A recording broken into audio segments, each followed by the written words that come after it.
Hello po sa inyong lahat mga ka-crypto. Ako po si Pinoy Crypto Trader at sa video na ito ay atin pong pag-uusapan ang tungkol sa balitang ito kay Shiba Inu. Kung saan ang sabi po rito ay Shiba Inu gives up 50 digits 9. Here are next support and resistance levels to watch. Kaya yan, ginib up na raw po ni Shiba Inu ang price level na 50 digits 9. Kaya yan, narito na raw po yung mga sunod na support at saka resistance levels na kailangan po nating tutukan. At ayan, bago po tayo magpatuloy ay nais ko lamang po munang bigyang linaw ang aking disclaimer kung saan ang nilalaman po ng video na ito ay hindi po ito isang financial advice. For education and information purposes lamang po ang layunin nito. Maliban po dito ay nais ko na rin pong magbigay babala na wala pong kahit anumang group chat ang Pinoy Crypto Trader. At ayan, ang sabi po rito ay Shiba Inu has finally relinquished the crucial 50 digits 9 price territory, leading to a new cluster of pivotal support and resistance levels to watch out for. Ayan, binitawan na daw po ni Shiba Inu ang crucial na price territory na 50 digits 9. At dahil po dyan ay ito po ay meron pong panibagong pivotal support at saka resistance levels na kailangan po nating bantayan. The broader crypto market is currently facing widespread turbulence triggered by Bitcoin collapse. Bitcoin itself recently dropped below the $40,000 price point, further giving up the $39,000 psychological level as the bearish pressure mount. Kaya yan, nakakaranas po ang buong crypto market ng isang malawakang turbulence, ayan, or pagbagsak sapagkat ito po ay inumpisahan ni Bitcoin nung nag-collapse po siya. Bumagsak po itong si Bitcoin sa ilalim ng $40,000 at ngayon ay kanyang sinukon na rin yung sa kanyang psychological price level na $39,000 at patuloy pa rin po yung bearish pressure na itinutulak ang market price ni Bitcoin ng pababa. She breaks below 50 digits 9. Kaya yan, maging si Shiba Inu ay bumabagsak na rin at nabasag pa na rin niya yung presyo na ito po yung dating nagsisilbing support line 50 digits 9 at nabasag po ito. At nasa ilalim na nito yung presyo ni Shiba Inu. Amid this onslaught, she faced a similar price downturn, having collapsed by 9.19% over the past 3 days with 3 consecutive intraday losses. The downtrend was more pronounced on January 22 and 23, with Shiba Inu eventually slumping down to 50 digits 9 yesterday. The crypto asset had held above this price level since the latest market-wide storm began on January 11. Shiba Inu had hoped to defend the crucial support point so as to leverage it for massive upswing when the market eventually recover. Kaya yan, meron po mga analyst na nagsasabi na yung 50 digits 9 na dating support level na ito ay dito raw po magkakaroon ng leverage itong si Shiba Inu, or kung saan ay dito daw po siya tatalbog at magkakaroon ng recovery at bago magkaroon na siyang magdudulot sa kanyang massive upswing. Pero hindi naman po ganyan yung kinalabasan, ay hindi po ganyan yung nangyari. Yan, sapagkat nabasag po pala ito. Ayan, the latest development has presented a roadblock to this plan, as she need to struggle to recover and retain the 50 digits 9 point. In addition, the drop brings new resistance and support levels into play, with these price points pivotal in determining whether she recovers or collapses further. Kaya yan, dahil po sa pagbagsak na ito or nabasag yung 50 digits 9 na support level, ay meron na pong panibagong resistance at saka support levels. Kaya yan, yung mga bagong resistance at saka support levels na ito ay ito na rin po ngayon yung magsisilbing pivotal point. Ayan, na siyang magdidetermina ayan, kung makaka-recover ba ang market price ni Shiba Inu or kung magpapatuloy itong sa kanyang pagbagsak. Ayan, syempre kung makaka-recover ito ay mababasag niya yung resistance. Pero kung pag magpapatuloy ito sa kanyang collapse or pagbagsak, yung mababasag ay yung support. Next, Shiba Inu support levels. Yan, umpisan po natin sa support levels. Yan, Shiba Inu currently changes hands at 50 digits 8886, having had no support at the 50 digits 89 price zone. The asset currently holds above the Fibonacci 0.5 level, which serves as the next strong support system. This Fib level resides at the 50 digits 8712. Kaya yan po.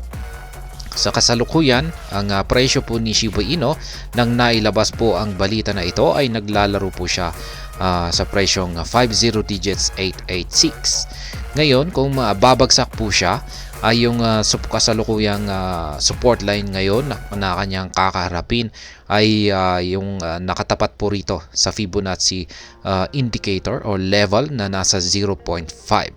At yung level na ito ay nasa presyong 50 digits 8712. Kaya sa madaling salita ay ito po yung kasalukuyang nagsisilbing support ngayon para dito sa kasalukuyang presyo ngayon ni Shiba Inu. Kaya yan, 50 digits 8712. At kung nabasag po ito ay muli pong magpapatuloy sa pagbagsak itong si Shiba Inu. Pero pag hindi ay mataas po yung posibilidad na posibleng dito siya makaka-recover or magkakaroon siya ng consolidation or sideways. It would take another round of increased selling pressure for the bears to breach this initial support. SHIB has continued to zealously defend this point. As a drop below it could result in a slump below multiple psychological levels, leading to the next support of 50 digits 8291. Kaya yan daw po ang posibleng mangyari rito. Kung pag yung support line na ito 50 digits 8712, kung pag hindi po niya kinaya napigilan yung mga selling pressure or yung mga bearish at nabasag ito, ay posible daw pong bumagsak sa presyong ito ang market price ni Shiba Inu. 50 digits 8291. Ayan, sapagkat ito po yung kasunod na support level. The last time Shiba Inu traded at this price was last November as it faced a roadblock in an attempt to break above 50 digits 9. The 50 digits 8291 point represents Shiba Inu's last defense above the 50 digits 8 psychological support. A breach below this would lead to 50 digits 7691. Kaya yan na naman po, kung nabasag naman daw po ang support level na 50 digits 8291, ang susunod na naman daw po na support, ayan, ay ang 50 digits 7691. Ayan, magiging 7 na. Ito po yung chart. Ayan, nandito po, ito po ay chart ng Shiba Inu sa kanyang daily chart time frame. At nakikita po natin dito yung mga linya na yan ay linya po yan ng Fibonacci indicator. At nakikita po natin dito yung kanyang mga levels. Ay yan na rin po yung nagsisilbing mga support line niya.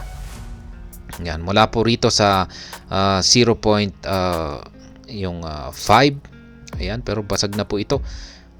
Dito po sa 0.618, 0.786 at saka yung 1. Kaya ayan, yan na rin po yung mga katumbas na presyo niya. Nakikita natin dyan. Next, Shiba Inu resistance levels. Yan, dito naman po tayo sa kanyang resistance. Ito naman yung mga roadblock or mga harang sa pag-angat ng presyo ni Shiba Inu. Meanwhile, Shiba Inu aims to invalidate what would mark a fourth consecutive intraday loss today. The token has appreciated by a meager 0.71% today. In comparison, BTC is up by 0.41% today, looking to engineer a market-wide recovery. Kaya ayan, umakyat po sila, si Bitcoin at saka si Shiba Inu, pero maliit lamang po yung kanilang paglago. Si Shiba Inu ay nasa 0.71%. At least mas lamang siya kumpara kay Bitcoin na nasa 0.41% lamang yung kanyang naging paglago. Shiba Inu's hope to reclaim 50 digits 9 rests on the success of Bitcoin's recovery campaign, as well as an increased buying pressure from whales and positive investor sentiments. Interestingly, SHIB faces no pivotal resistance between its current price and 50 digits 9. Kaya yan lang po. Kung nagawa raw pong yung nakadepende raw po yung kakayahan ni Shiba Inu na makabalik sa presyong 50 digits 9 sa magiging success ni Bitcoin kung siya ay magkakaroon ng recovery.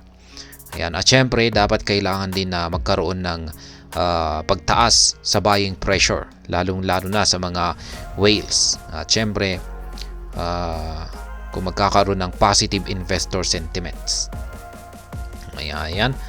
As a result, a resurgence of bullish momentum could see it easily reclaim the psychological level. However, the asset would face an initial resistance point at 50 digits 9134, aligning with Fibonacci 0.382. Breaking above this resistance would bring 50 digits 9655 to the scene, and the last roadblock below is 40 digits 1. Kaya yan po yung mga resistances natin dito na nakaabang sa itaas ng market price ni Shiba Inu. Kaya yan, yung una ay ito po, 50 digits 9134 na naka-align po sa Fibonacci level na 0.382. At kung pag nabasag po ito ni Shiba Inu, ay yung sunod po na resistance na kailangan po niyang basagin ay ang 50 digits 9655. At kung pag nabasag naman po niya ito, ay ang panghuling harang ay ito 40 digits 1. Yan, magbabawas po siya ng isang zeros. Isang zero at babalik na naman po siya sa pagiging 40 digits kung pag nagawa niyang basagin ito. Ayan. SHIB's daily MACD remains in bearish territory with a current RSI of 40.51. Despite the current downtrend, Shiba Inu's RSI suggests a resurgence of strength for the asset, having recovered from a recent drop to 39.22. 24-hour trade volume has also declined by 34% to $102.8 million. Kaya po, yung MACD daw po ni Shiba Inu ay nananatiling nasa bearish territory. Samantala yung kanyang RSI ay nasa 40.51 naman po. Kaya ayan, yung kanyang trading volume ay bagsak po ng 34%. Kaya nandito na lamang po siya sa $102.8 million. Kaya ayan po yung mga banibagong support at saka resistances ni Shiba Inu na kailangan daw po nating bantayan at tutukan sapagkat ito po yung mga pivotal point na siyang magdidetermina kung saan yung sunod na kung ano yung magiging trend direction ni Shiba Inu. At hanggang dito na lamang po tayo sa video na ito. Sana po ay inyong nagustuhan ang aking paliwanag dito. Kung inyo po itong nagustuhan ay pakiclick lamang po ang like button nito. Para naman po sa mga bago lamang dito, kayo po ay aking inaanyayahan para mag-subscribe. Pakiclick na rin po ang bell icon nito dahil ito po ang siyang magsisilbing notification nito sa mga bago kong videos na akin pong ina-upload sa aking YouTube channel na ito. Marami pong salamat sa panunood, ingat po tayo lagi at God bless po sa ating lahat.